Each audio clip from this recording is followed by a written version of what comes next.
pamilya, no? Yung pag-iyak sa Diyos. Babasahin ko muna kayo yung Ecclesiastes 2:2.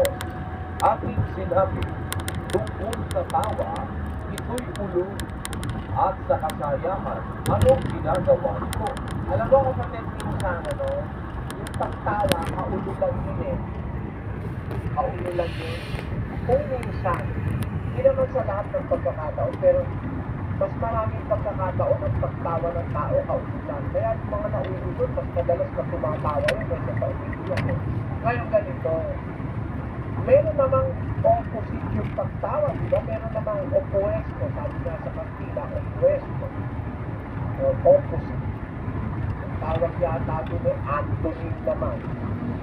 Na ang opposite naman ng pagtawa ay ang pag-iyak. Ano naman ang sabi ng Biblia tungkol dyan?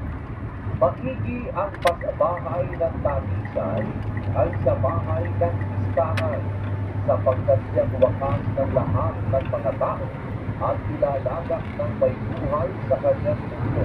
Sa Scriptures ng Ecclesiastes sinasabi, maigi ang pasabahay ng tangisan kaysa bahay ng listahan. Sa 3, ang sabi, kapaglawan ay maigi kaysa pagtawa, sapagkat sa kapaglawan ng mukha ay sumasaya ang puso. Ang kapaglawan ng wika ay maigi kaysa pagtawa.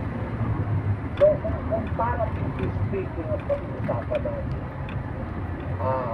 yung opposite ng kasayahan ngayon, mas magandang piliin yun, Eh, ano ang ibig ituro pag ang tao sa pakikinig ng salita ng Diyos, ng ating na sa Diyos, tumutulo ang mga kabayan, fantastic yun.